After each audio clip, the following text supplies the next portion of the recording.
All right, new on AM Extra now, a visit to Oregon wine country sometimes means bringing your entire family along for the trip. It might seem uncommon to bring a bunch of kiddos to the tasting room, but some local wineries and businesses have actually worked to make things very family friendly and welcome the kiddos, pets, and everyone you want to bring along for the day. Joining us on the couch this morning with some family friendly wine country activities is Patty, is it Meuchel?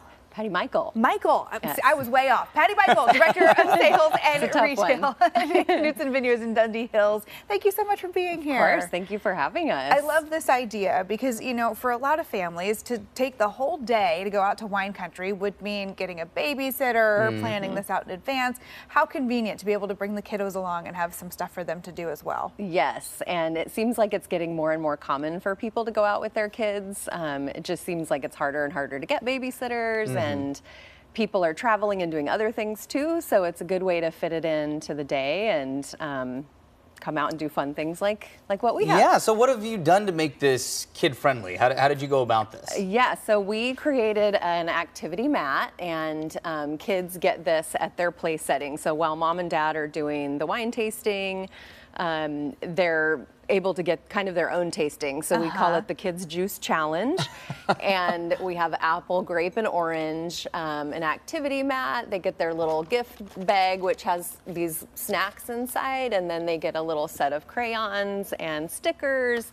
But it's great. The parents love it. The kids love it. They're able to keep busy while mom and dad are enjoying the wines. Totally. As an adult, I may try to give that maze a crack. I was like, hey, get an extra activity mat over here. Exactly. I think that's such a fun idea, and it lets them feel like they're a part of the tasting too. Mom and dad have their glasses. They have their juice glasses. Yes, and it really kind of takes the burden off of the parents from trying to get out and do something cool for themselves, but also, you know, a lot of times trying to keep track of their kids, and this sort of keeps them put at the table. Yes, Right. occupied. Yeah. Right. And you guys aren't the only ones to have come up with some family-friendly activities. Tell us about some other Dundee Hills wineries that have some fun stuff. And that's the great part. There are more and more wineries doing really cool things now. So Dundee Vineyards has a nature trail, and they have an olive mill there for olive oil. There's also Tory Moore, which has a Japanese garden, so they can walk around through there.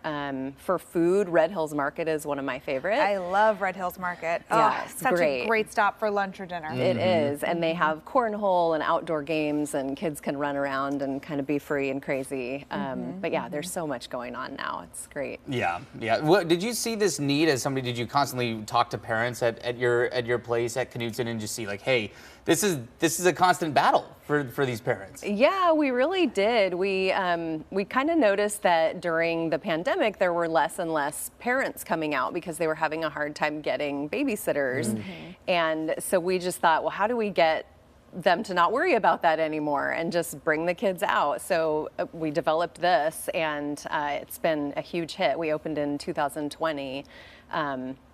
So ever since then, it's just been a big part of our tasting. Yeah, absolutely. So what advice would you give folks who are planning a day trip with their kids or with their pets? Just some good ways to plan ahead, make sure it all goes smoothly. Sure. I would say try not to pack too much into the day. So keep it somewhat narrowed down. Maybe just do a tasting, a lunch, and then another tasting, or maybe try to hit up something else in the Dundee Hills. There's a really good cheese creamery right down the road from us called Briar Rose Creamery. We have had their cheeses many a time on this show. So good. She's awesome, super fun to talk to.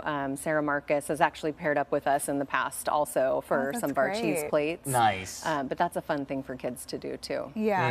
Another thing that we saw, I think, really kind of start to be more common during the pandemic was calling ahead for reservations, just so that they could, you know, make sure that there was adequate spacing, crowd control, and that has kind of stuck around. So are reservations still something you recommend? Reservations are good. We accept walk-ins, so we're not totally specifically taking reservations only. And a lot more people are doing that now, but I think with kids, it's a good idea to call ahead so that you can see if they have a kid-friendly option. and if they're okay with you bringing your kids. Yeah, that makes sense. Well, Patty, great stuff. This is an awesome idea. I want to play that maze. Yeah. That's going to be me. Now That's we know gonna the be next me. time we go wine tasting, we're going to ask for a You have Travis something menu to as well. occupy me with. Yeah. Yes. There's I a can glass leave of it for wine you. and a maze. It's a box of crayons. Thank you. It was great to talk to you. Thanks for being here. Thanks for coming in. And again, for resources to help plan out that next day trip to wine country, you can head to dundeehills.org. All There it kinds of is. fun ideas. Yeah, no doubt.